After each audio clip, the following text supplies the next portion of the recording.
درخت کے اوپر کوبرا سانپ تھا اور نیچے 10 سے 12 فٹ گہرا سیلاب کا پانی، اور اگر میں سانپ کو بھگانے کی کوشش کرتا ہوں تو اس کے ڈسنے سے میری موت یقینی ہے، اور اگر درخت کو چھوڑ کر پانی میں چھلانگ لگاتا ہوں تو ڈوب کر مر جاؤں گا۔ یہ الفاظ وزیر آباد کے علاقے رسول نگر کے رہائشی اسد مجید کے ہیں، جو 28 اگست کی رات کو دریائے چناب میں آنے والی سیلابی پانی کے ریلے میں 24 گھنٹے تک ہر لمحہ جیتے اور مرتے رہے۔ ملک میں آنے والے حالیہ سیلاب کی تباہ کاریاں اتنی زیادہ ہیں کہ متاثرہ لوگوں کو اپنے جانی اور مالی نقصان کے غم سے باہر نکلنے میں ایک عرصہ درکار ہوگا، لیکن ایسی صورتحال میں کچھ واقعات ایسے بھی ہیں جس میں لوگ یقینی موت کے منہ سے زندگی کھینچ لینے میں کامیاب ہوئے ہیں۔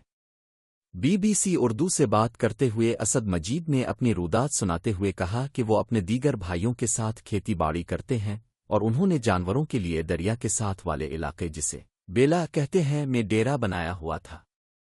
انہوں نے بتایا کہ 28 اگست کو جس وقت دریائے چناب میں سیلاب آیا، اسی وقت یہ سیلابی پانی اچانک بیلے میں بھی داخل ہو گیا۔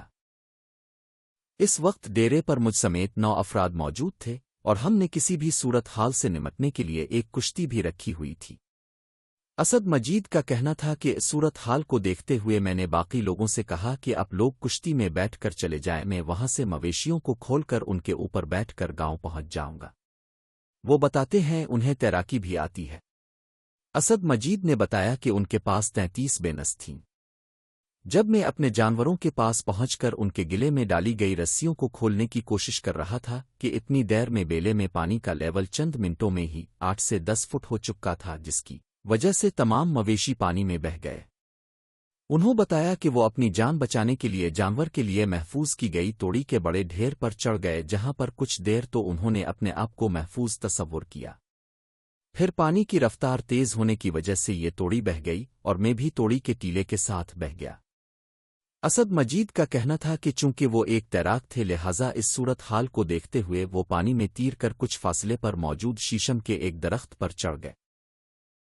انہوں نے کہا کہ میرے دیگر بھائی اور ڈیرے پر کام کرنے والے افراد دور کھڑے ہو کر دیکھ رہے تھے کہ میں درخت پر چڑھ گیا ہوں، اور جیسے ان کو تسلی ہوئی،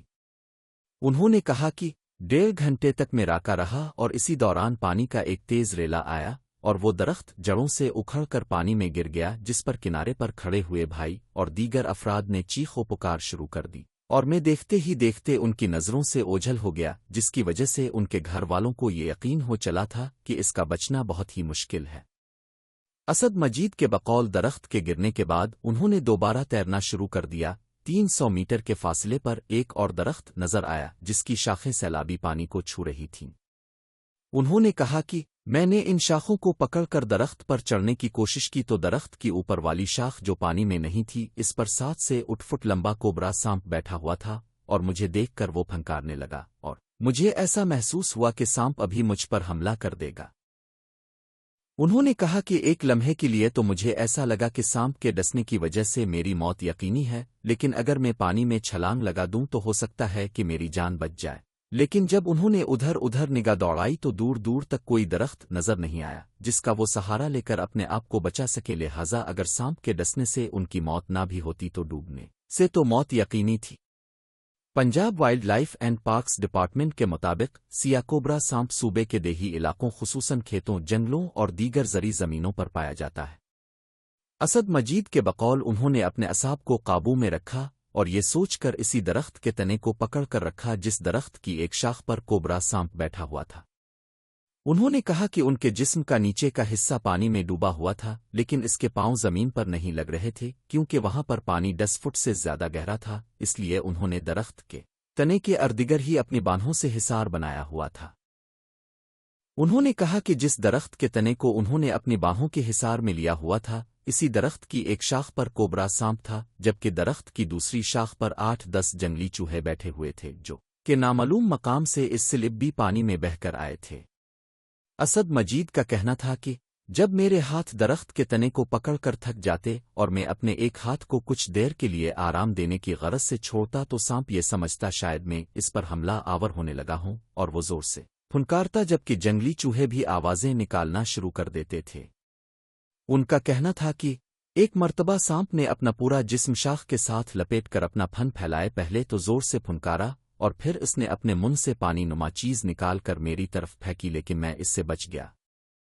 انہوں نے کہا کہ بعد میں لوگوں نے بتایا کہ کوبرا سانپ کو جب کسی سے کوئی خطرہ محسوس ہو تو وہ اس کی آنکھوں میں زہر پھینکتا ہے۔